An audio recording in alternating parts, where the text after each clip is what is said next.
Good day guys, my name is Iriko and from Exquisite tutorials, and today we'll be treating physics, 100 level physics. We're starting with the topic projectile. So by inception, or let's start, what do we understand by the word a projectile? So a projectile is simply like the motion of an object when an object follows a parabolic curve or a parabolic line. So when you have something like this, let's say you're at the top of a building and then you project an object and then it follows a parabolic curve, this is what we refer to as that of a projectile. And a projectile is two-dimensional. When I mean by two-dimensional is that a projectile, when we're talking about projectile, we talk about two axes. We'll talk about the vertical and then the horizontal axis, meaning when we're talking about the object, we're talking about it in two frames. It has the vertical axis and it has the horizontal axis. So that's actually where we're going to kick off from. So let's say we have the y-axis and then we have the x-axis, and you have a body being projected along both axes. So this is the y-axis and this is the x-axis. So this will give height. Now there are certain terms that we need to know when talking about projectile, and we'll be talking about those terms as we go into this topic. So first of all, this is the height, the highest point of the projectile. We call this the maximum height. Now, this horizontal distance from the point of projection to where the ball or whatever is being projected returns down back to the point of projection, we refer to this as the range. Note that this is the angle to the horizontal of projection. Now we know we have velocities. Now that these velocities, we can resolve them to be vertical velocity and the horizontal velocity, such that if we have a velocity, let's say we are going with u, we can have that the vertical component of this velocity will be equal to u sine theta minus gt, and then the horizontal component will be equals to u cos theta. With this, you should be able to understand that in a projectile, the vertical component varies with time. It is very much time and gravity dependent. But the horizontal component does not depend on both time and gravity. It is constant. So such that at maximum height, the vertical component is equals to 0, and then the velocity of a particular body at the maximum height, is just equal to the horizontal component. Yeah, and then something that also need to take note of. Now, let's say you are asked, calculate the velocity of that particular body at any point in time. It can be here, it can be here, it can be here, it can be here, it can be anywhere. Now at any of this particular point in time, you are being influenced by both gravity and that time. So let's say at this time t1, what you do is you find the vertical component in terms of this velocity and time. This becomes t1, and then the horizontal component remains constant. Then what you do is you say the velocity at that time, let's say t1, is equals to the square root of vy square plus vx square. Remember, we were somewhere here, so let's take it was this point. So this would have been the horizontal component, and then this would have been the vertical component. So you see that in order to find the velocity at that point, we have to take the resultant, and then by finding the resultant, it's like doing Pythagoras theorem. So that is how we came up with this vt is equals to square root of vy square plus vx square. Okay, now that is for that. Now let's define some terms. Now I just mentioned that we have terms like maximum height, we have terms like range, we have terms like time of flight. Now the maximum height is the maximum distance reached above the point of projection. So the maximum distance reached above the point of projection before the object just starts to fall towards the ground or back to the point of projection is known as the maximum height. In this case, this will be it. The distance reached above the point of projection. The maximum distance reached above the point of projection. Now, time of flight is the time taken for an object to leave the point of projection and return back to the point of projection. So time of flight is the time taken for the object to leave the point of projection and return back to the point of projection. So the whole time taken to cover from here to here will be known as the time of flight. And then range is the total horizontal distance covered from where the body left the point of projection and returned back to the point of projection. So let's see some formulas. So we know that maximum height is equals to u square sin square theta over 2g. Now range is equals to u square sin 2 theta over g. Time of flight is equals to 2u sin theta over g. Now there are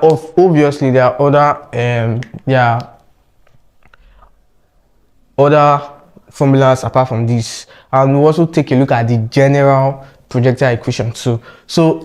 But these are the three most basic formulas that you will need in projectile, and there is also a quick trick to this. Now, you know, most times we work with angles, but in the case where you don't really have to work with angle, where the question does not really inquire you to work on angle, all you have to do is you can just eliminate all these sine, and then work with the formulas.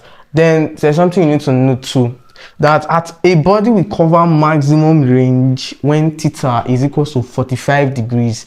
So if theta is equal to 45 degrees, sine 2 theta becomes sine 90, sine 90 becomes 1. So u square over g becomes the maximum range a body can cover. So that is at theta is equal to 45 degrees, you have arrow max.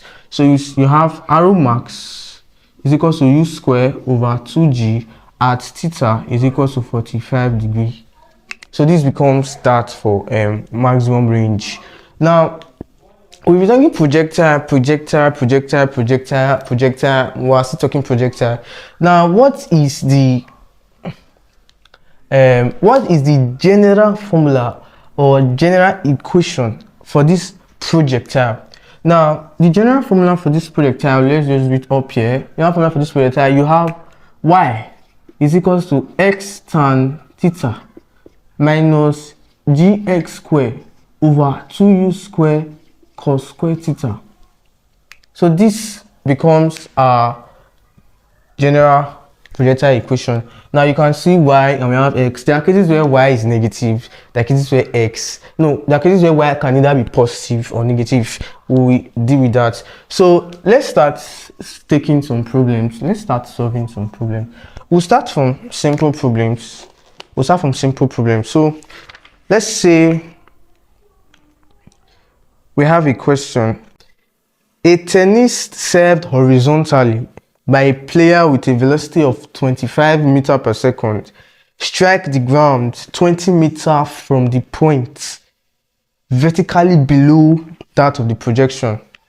A tennis served horizontally by a player with a velocity of 25 meters per second strike the ground 20 meters from the point vertically below that of the projection. Okay, what does that tell us? Okay, that tells us that we can have a diagram, because the question says the tennis served horizontally by a player with a velocity of 25, it strike the ground 20 meters from the point of projection. So Okay, let's start horizontally. This is 20 meter, and then the tennis starts went like this. So we can say this was a human serving the tennis, and then the tennis ball would have gone like this and hit the ground. So the velocity of the tennis was 25 meter per second. So you get what I'm trying to project here. Now the question says, at what height from the ground was the ball served? So we are looking for this height. We have velocity and then we have horizontal distance. So now there's something you need to know that about projectile is that the time taken in this particular case, we don't really have angles, but so follow me. The time it will take the ball to drop directly to the ground under the direct influence of gravity will be equal to the same time that the object would have used to cover this projected length. So this 20 meter, with this velocity, this is horizontal velocity.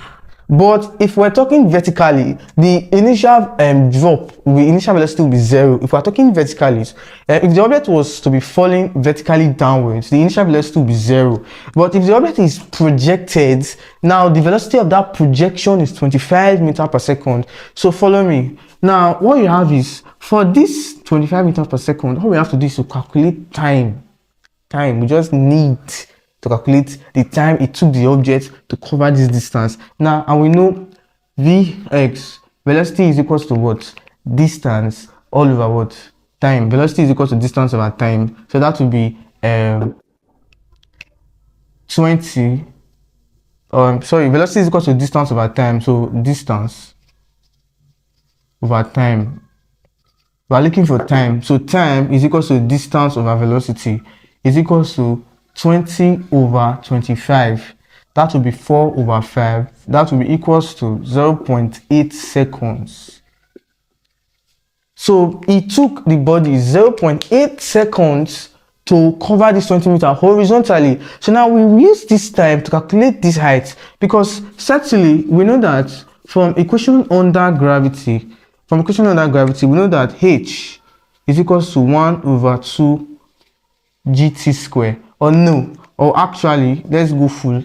H is equals to ut, the body is falling under influence of gravity, so plus 1 over 2 gt square. So now we know that u, because this is now uy, you can take this to be exactly Vx, so we can say this is uy. So in this case, since it's vertical, uy is going to be equals to what? 0. So this was 0. This being 0 eliminated the uy and the t, so this eliminates itself out. Then we have h is equals to 1 over 2 gt square. Now applying this, we know h is equals to 1 over 2 times 10 times 0.8 square. Then eventually h is equals to about, this is 0.64 times divided by that is about 3.2 meter. So that gives us our answer to this particular question. Very easy and understandable. Let's take another question. Let's try a question that will have us dealing with an angle. The question says, what is the least velocity of projection? What is the least velocity of projection required to obtain a horizontal range of 100 meters, and what will be the time of flight? What is the least velocity of projection required to obtain a horizontal range of 100 meters, and what will be the time of flight? If you want to attempt this question, you can pause it. So for this particular question, we don't really need to draw a diagram per se. So we have our parameters. What we asked of is, what is the least velocity of projection required to obtain a horizontal range of 100 meters, and what will be this time of flight? Now, when you ask what is the least velocity of projection required to obtain a range of this, they are trying to tell you, okay, at what minimum velocity can you get that maximum range? Is another way to interpret the question. So we can also say what they asked of us was to calculate maximum range. We can use the maximum range to calculate the velocity. So remember I told you that if arrow is equal to u square sin 2 theta over g, then at maximum range we just have sin 2 theta, sorry, u sin theta leaving, then arrow equals to u square over g. Now they said at what is the least velocity required to occupy a range of 100 meters. We already have our gravity, so u is equal to square root of arrow g, which is equal to square root of 100 times 10, which is equal to about 31.6 meter per second. Now the next thing you need to know is they asked us to calculate the time of flight. Now to calculate time of flight, we need angle. So in order to calculate time of flight, we need to get the angle, and we already know this angle because without actually solving, they asked us to calculate the maximum, like the least velocity needed to occupy that maximum range. So the velocity that comes to mind, or the angle that comes to mind, is actually 45 degrees. So since we are working with 45 degrees, it becomes easy to calculate our time of flight. Just clean up this one here a little. So we know that our time of flight becomes equal to 2u sin theta over g. What was our velocity? 31.6. T is equal to 31.6 times sin 45 divided by 10. Then this eventually gives us about 4.47 seconds. So this becomes our answer for time of flight. Hope we're getting. Now I want to quickly digress into another aspect of projectile. Hope we have been getting so far. So we'll be taking another aspect of projectile now, where we'll see a body being projected from the top of a tower. We'll see that there might be subtle differences between the range and the horizontal distances. The range and the horizontal distance, there is a difference in this case between the time of flight and the total time taken to cover the projectile. So let us start. So let's say the body is projected. Without talking too much, let's start. Let's say the body projected from the top of this tower here, and then the body flies and it gets to the ground. Now this is the ground. This is the ground. Now there are things to note about this particular case. Is that, okay, let's say, yeah, there's an angle here, theta. Yeah, let's go with theta. Now of course the maximum height reached is h. This is the small height reached. This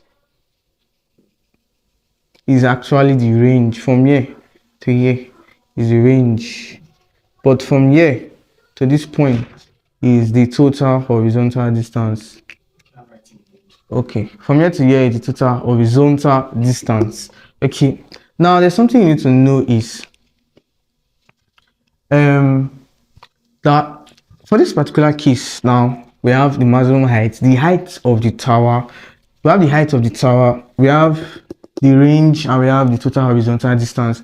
Now if you remember my definitions for range, time of flight, and everything, you will notice that the time of flight is the time taken to cover this distance.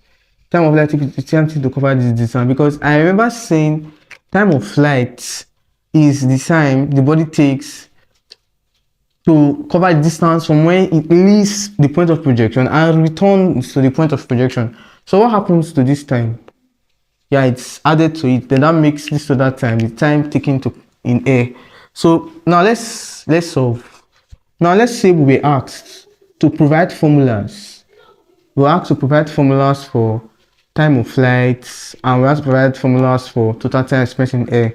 Now the value for time of flight normally will be t is equals to 2u sin theta over g. But that's not what we were asked. We were asked to calculate the total time it will take this body to leave here and come to the ground. Applying this will be very wrong and will give you a very wrong value. You will get a time of flight normal, but that will not be the total time spent in air. Now we'll be dividing this into two. Let's say the time it takes to cover maximum height, let's call it T1. The time it takes from maximum height to the ground, that is from this point to this point, let's call it T2. Now T1 is the time taken to get to maximum height, and that is half the time of flight. So T1 is equals to U sin theta over G. Yes, the time taken to reach maximum height is usually half the time of flight. Now T2 is the time taken from maximum height to the ground, and to calculate that we have to use our formula. H is equals to ut plus 1 over 2 gt square, just like I solved here. But in this case, our u is 0, because I told you vertical from downwards, we're assuming it's vertically downwards, so that will be u is equals to 0, because we are knowing that the time it will take the body to cover this distance is equals to the time it will take the body to drop directly from here to here. That was our assumption. So now this turns to, if now to calculate this height, this total height now becomes h plus h is equals to 1 over 2 gt2 square, such that t2 is equals to square root of 2h plus h over g. So you can just get the total time taken for the body to move from here to the ground. You can get the total time to be, total time is equals to t1 plus t2. Now rewriting everything here as a straight formula, we have that the total time is equal to u sin theta over g plus square root 2h plus h over g. This becomes the total time it will take the body to move from this point to the ground level. Very easy, very affordable to understand. Now the next case is our issue with range and horizontal distance. For this particular case of projectile, our range can be rewritten as u cos theta times time of flight, but our total horizontal distance can be written as u cos theta times total time taken to move from here to here, from the formula we just wrote. Now, okay, so I'm asking, why u cos theta? Why u cos theta? Now we explain why we are having u cos theta instead of our normal. This can actually be a more generalized formula for range rather than the formula you have for for this was how the formula for range u square sin 2 theta over t was actually derived. Now we have a body. We're trying to calculate horizontal distance, so we're going to use the horizontal component of the velocity. So by using the horizontal component of the velocity, we can just simply say, velocity is equals to distance over time. So distance is equals to velocity times time. So this is the horizontal component. So distance, horizontal distance, will be Vx times t. So, and we know Vx is u cos theta, so just replace it. That becomes u cos theta times t. So this becomes our range is equal to theta times time of flight. If it's the total horizontal distance, it becomes u cos theta times the total time taken to cover this distance. I hope we are following and we understand this much about this particular case. Now just two other formulas I'll be introducing you guys to, just two other formulas, then we'll solve questions and we've done projectile. So the first formula goes like it's already very popular. H is equals to r tan theta over 4. This is a very popular formula. You can use it when you have time of flight. You can use it when you have maximum height and you want to calculate range, or when you have range and you want to calculate time of and you want to calculate maximum height. A very good example would be, at what angle would the range equals 4 times the maximum height. Let's solve this. At what angle would the range equal 4 times the maximum height? So we know range is 4h, so just replace it here. Then we have h is equal to 4h tan theta over 4. This becomes cancels here. Then we know h cancel h. 1 is equal to tan theta. Theta is equal to tan inverse of 1. Then that becomes our answer when you run it down using your calculator. So this is a very easy method of applying this formula. Another one is t, this time we are working on time of flight, is equal to square root of 2 arrow tan theta over g. This you need to calculate range, you have time of flight, or you have time of flight, you have range, and you need to calculate time of flight. Anyhow you want to actually mix in this formula, it actually gives you the same value as when you use 2u sin theta over g. But in this case you don't have velocity, so you don't really want to stress yourself. Let's say the case is that, let's say we have a formula t is equal to 2 arrow tan theta over g. Now arrow, yeah, we're trying to say, okay, let's say we have to find time of flight and range is 100 meter and our theta is equal to 45 degrees. So we just simply use t is equals to square root of 2 arrow tan theta over g. That becomes 2 times 100 times tan 45 over 10. It's pretty popular already that tan 45 is 1. So that becomes square root of 200 over 10. That is square root of 20. I can easily say this is 2 root 5 seconds. For those who calculator can easily simplify this, but let's go the roots. Now we'll be solving some few questions and then we'll call it a day on projectile. So let's solve some few questions. Now the first question says a ball is projected from a point with a speed v. A ball is projected from a point with a speed v and angle of elevation theta 1. Another ball is projected with the same speed v,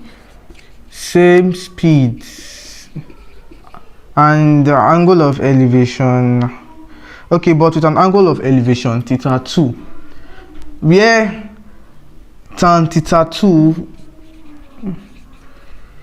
is equal to 0.5 tan theta 1.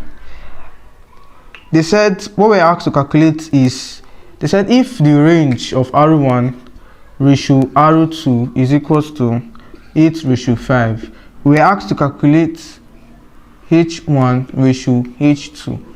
So let's see how we can obviously attempt to solve this question. Now we're presented like this. We said that the ball has the same speed. Okay, this just reminded me of something which I would like to mention.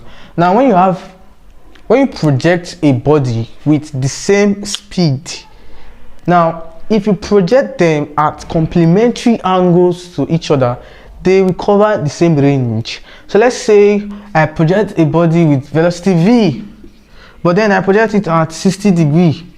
Then I bring another body, velocity v again, but then this time around 30 degrees. These are complementary angles. Complementary angles are angles that add up to 90 degrees. 60 plus 30 is 90 degrees. So what I have is that these two bodies will cover the same range because they're projected at complementary angles. 75 and 15 complementary angles. 25 and 65 complementary angles. 10 and 80 complementary angles, and so on and so forth. As long as it is same velocity, it will be same range. Same velocity, same range, as long as they are complementary angles. Now let's go back to the question. Now for this question, we have same velocity but tan theta 2 is 0.5 tan theta 1. R1 ratio R2 is 8/5, or you can also say R1 over R2 is equals to 8/5. So this is in mind. So now let's try and work out a formula that we can easily use to solve this. Now if you notice, we have H and we have R, we have tan theta. A very popular formula to solve this, will be H is equals to R tan theta over 4. This will be a very popular formula to solve this. Let's come here. Now H is equals to R tan theta over 4. So if H is equals to R tan theta over 4, I can divide this formula with itself and have H1 over H2 is equals to R1 over R2 times tan theta 1 over tan theta 2.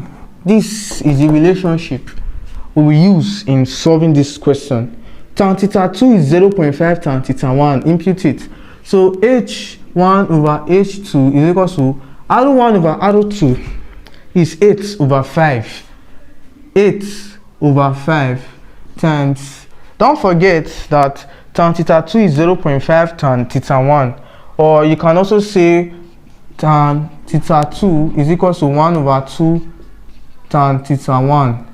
Then you can say tan theta 1 is equals to 2 tan theta 2. We can work with this. Tan theta 1 is equals to 2 tan theta 2. So we place tan theta 1 with 2 tan theta 2. So this becomes 2 tan theta 2 over tan theta 2. This cancels out. So this becomes equals to 16/5. So therefore H1 ratio H2 is equals to 16/5. This is the solution to this particular problem that we have. So the question was, they were at the same angles, but then tan theta 2 was equals to 0.5 tan theta 1, and R1 ratio R2 was 8/5. Going over this again, or we can say R1 over R2 is equals to 8/5. Now we can use the relationship H is equals to R tan theta over 4. Then we can have H1 over H2 is R1 over R2 times tan theta 1 over tan theta 2. If you're asking what happened to the 4, it vanished. Now H1 over H2 is same as H1 ratio H2. R1 over R2 is the same thing as R1 ratio R2. 2 tan, now we're told tan theta 2 is 0.5 tan theta 1. So we can also rewrite this to be tan theta 1 is 2 tan theta 2. So by just imputing the formulas, we have that H1 over H2 is equals to 16/5. So H1 ratio H2 is equals to 16/5. Ladies and gentlemen, this is a very, very simplified way of solving this particular type of question without undergoing through stress or anything. The question is, a car traveling at 80 km/h on a level road on a rainy day. A truck traveling will have the velocity to be equal to 80 km/h. Wow, on a level road on a rainy day, this is pretty slow. For those of you that drive V4 and uses engines, you know that this is slow. Now the trucks of the raindrops on the sides. Now there are raindrops on the truck, raindrops on the truck, and they make an angle of 30 degrees with the vertical with the side window. Okay, they make an angle of 30 degrees with the vertical with the side window, neglecting the wind velocity, of course, because that will make the calculation complex. They said we should determine the velocity of the raindrops. So this is what we have. Now let's say this, I'm just going to make a sketch. Please don't laugh at my sketch. Let's say this is a car. Please don't laugh at my sketch. Let's say this is a car, and let's say this is a window. Now it makes an angle of 30 degrees to the vertical. So let's say we have 30 degrees to the vertical. So this is the window, we have 30 degrees to the vertical. And the velocity of the raindrops is, if we look at the question again, it said, calculate the velocity of the raindrops if the car is moving at 80 kilometers per hour. Now this velocity of the raindrop is going to be here. The velocity of the car, sorry, is moving in this direction. Let's say it's moving in this direction. So the velocity of the car is going to be in this direction. And the raindrops were falling vertically downwards on the window. So this will be how the rain is falling. So this will be the velocity of the raindrops. So we know that in order to find this place, we can extract this triangle out. Then we can have something like this.